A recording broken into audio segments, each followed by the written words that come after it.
আসসালামু আলাইকুম, hello everyone.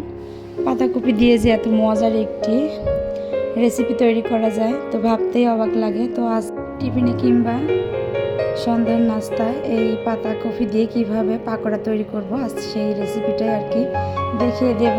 তো স্কিপ না করে ফুল ভিডিও সঙ্গেই থাকুন, আশা রাখছি ভালো লাগবে। তো এই যে প্রথমে পাতাকপি নিয়ে নিয়েছি, তারপর নিয়ে নিয়েছি দুইটা বড় বড় পেঁয়াজ। তো পাতাকপিগুলো আমি এখন সুন্দর করে কেটে নিব। তো বেশি দিতে হবে না, অল্প একটু পাতাকপি কেটে নিলেই অনেকটুকু হয়ে যাবে। তো আমি এখন পাতাকপিটা কুচি কুচি করে কেটে নিব। তো এই পাতাকপির নাস্তাগুলো আমার ছেলে মেয়ে এত পরিমাণে পছন্দ করে, তো ওদের সামনে দিলে পরে শেষ হয়ে যায়। তো এটাকে পাতাকপি, বাঁধাকপি সব কিছুই বলা যায়। তো আমাদের গ্রামে যেটা প্রচলিত আমি সেটাই বলে ফেললাম, কিছু মনে করবেন না আবার কেউ। তো সুন্দর করে কুচি করে কেটে নিলে ভালো হয় বড়াগুলো। তো আপনি যত কুচি করবেন বড়াগুলো খেতে তত সুস্বাদু হবে এবং ভাজলেও মুসমুসে হবে। তো এই যে এখন পেঁয়াজ কেটে নিব। তো আমি দুইটা পেঁয়াজ নিয়ে নিয়েছি বড় বড়। তো পেঁয়াজগুলো কুচি করে কেটে নিব। এই নাস্তা রেসিপিটা আপনি যাকে একবার খাওয়াবেন সে আবার খেতে চাইবে। তো এত লোভনীয় হয়, দেখতে যেমন লোভনীয় খেতেও দারুণ। তো আমি এখানে পেঁয়াজ কেটে নিয়েছি কুচি কুচি করে, তারপর কেটে নিয়েছি পাতাকপি। তো তারপরে মরিচ কয়েকটা দিয়ে দিছি, 2-3টা মরিচ কুচি করে কেটে দিয়েছি। কেটে এগুলো সুন্দর করে ধুয়ে দিয়েছি। তো এবারে দিলাম বেসনটা দিলে আর কি একটু ভালো হয়। তো এবারে দিলাম চাউলের গুঁড়াটা দিলে খাবারটা ক্রিপসি হয়, মুসমুসে হয়।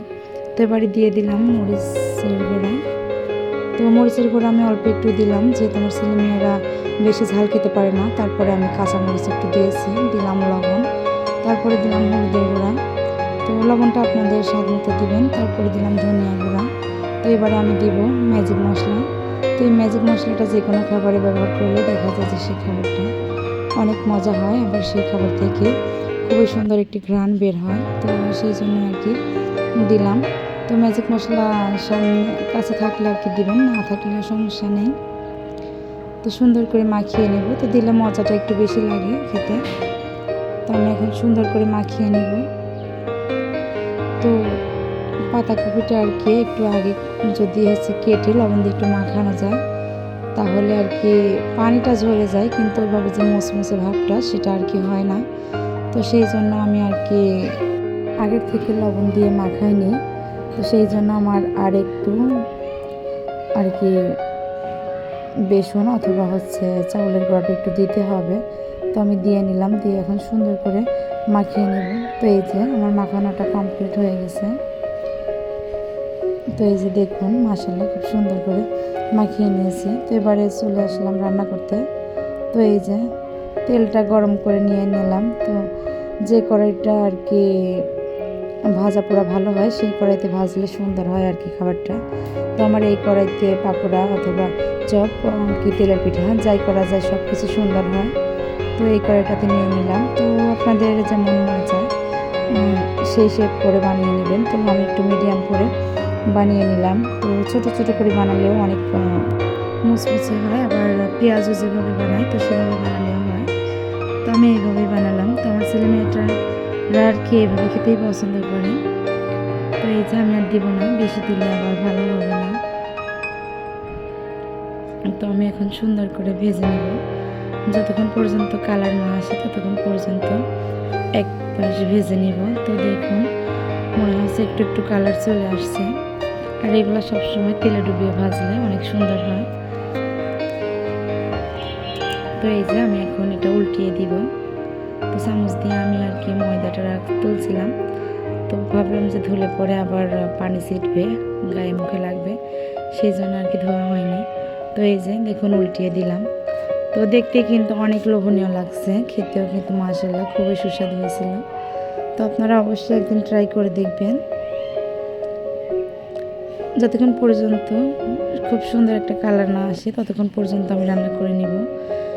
আর আপনারা অবশ্যই আমার ভিডিওতে একটি লাইক দিবেন, কারণ একটা ভিডিও তৈরি করতে অনেক কষ্ট হয়। তো আমি যে আপনাদের ভিডিও দেখি না কেন, যার ভিডিও দেখি না কেন, সর্বপ্রথম আগে লাইক করি, তারপরে কমেন্ট করি। তো একটা ভিডিও প্রস্তুত করতে অনেক শ্রম যায়। তো আমরা একে অপরের পাশে থাকবো ইনশাল্লাহ, তাহলে সবাই একদিন সফলতার দ্বার প্রান্তে পৌঁছিয়ে যাব। তো দেখুন মাশাআল্লাহ কালারটা খুব সুন্দর আসছে, তো মুসমুসে হয়ে গেছে। তো দেখে কিন্তু অনেক লোভনীয় লাগছে। তো অবশ্যই একটা লাইক দিয়ে আমার সঙ্গে থাকবেন আর ফুল ভিডিও ওয়াচ করবেন, তাহলে রেসিপিটা কোথাও কোনো জায়গায় আপনারা যেদিন তৈরি করবেন সেদিন কোথাও কোনো জায়গায় আর কি সমস্যা হবে না। তো আমি একটু তেলটা ঝরিয়ে নেব। আর আমার চ্যানেলটা যদি সাবস্ক্রাইব করা থাকে তাহলে অসংখ্য ধন্যবাদ। আর যারা এখনও পর্যন্ত সাবস্ক্রাইব করেননি প্লিজ সাবস্ক্রাইব করে আমার সঙ্গেই থাকুন। ইনশাল্লাহ আমিও সবসময় থাকবো সবার পাশে। তো আমার ছেলের পরীক্ষা ছিল আজ কয়েকটা দিন, সেজন্য বেশি অ্যাক্টিভ থাকতে পারিনি। ইনশাল্লাহ এখন থেকে প্রতিদিন নতুন নতুন রেসিপি দেবো, যতটুকু পারবো ইনশাল্লাহ সবার সঙ্গে থাকবো। এই যে দেখুন পাকোড়াগুলো কত লোভনীয় হয়েছে মাশাআল্লাহ, খেতে কিন্তু খুবই সুস্বাদু হয়েছিল। তো আমি এই যে একবার ভেজে উঠিয়ে নিয়েছি, তো আবার আর একটু ভাজবো। তোমার ছেলেমেয়েরা অনেক পছন্দ করে, তো আমি বানানোর সময় সব কিছু একটু বেশি বেশি করেই বানাই, যেহেতু ওরা পছন্দ করে। আর আমার ছোট্ট বাবাটা আরও অনেক বেশি পছন্দ করে, সে চারিদিক দিয়ে দৌড়ায় আর মজা করে খায়। তো আপনাদের কাছে কেমন লাগছে প্লিজ সবাই কমেন্টে বলবেন।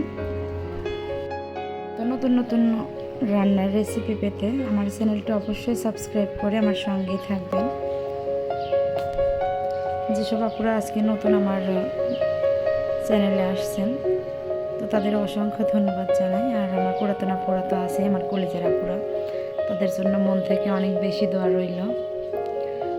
তো অনেক আপুরাই আমার ভিডিও দেখছে, আমি তাদের ভিডিও ব্যাগ দিতে পারিনি, ইনশাল্লাহ দেবো। আমি সময় করে সবার ভিডিওই ব্যাগ দিয়ে দেবো। আমার ছেলের পরীক্ষার জন্য আমি ভালোভাবে আর কি করতে পারিনি। তো ভিডিও সবসময় দেখা যাবে, কিন্তু পরীক্ষাটা কিন্তু বারবার আসবে না, সেই জন্যই আর কি পরীক্ষার দিকে বেশি ফোকাস দিচ্ছি, ভিডিওর দিকে না। ইনশাআল্লাহ সবার সঙ্গে থাকবো, সবসময় সবার সঙ্গে আছি। তো আজকের এই রেসিপিটা আপনাদের কাছে অনেক বেশি ভালো লাগবে, অবশ্যই ট্রাই করে একদিন দেখবেন যে কেমন লাগে। আর রমজান মাস ধরে আমি রেসিপিটা প্রতিদিন তৈরি করেছি, তো এটা আমার রুটিনে ছিল। তো ওইভাবে ভিডিও করতে পারিনি, যেহেতু 3টা সন্তানকে নিয়ে রোজার মাসে অনেক ব্যস্ততার মধ্যে ছিলাম। তো আপনারা অবশ্যই একসময় ট্রাই করে দেখবেন। তো আজকের মতো এখানেই বিদায় নিচ্ছি। তো অবশ্যই আমার চ্যানেলটা সাবস্ক্রাইব করা না থাকলে সাবস্ক্রাইব করে সঙ্গেই থাকবেন। সে পর্যন্ত সবাই ভালো থাকবেন, আশা রাখছি সামনে সবসময় ভালো রেসিপি দেবো ইনশাআল্লাহ। আসসালামু আলাইকুম।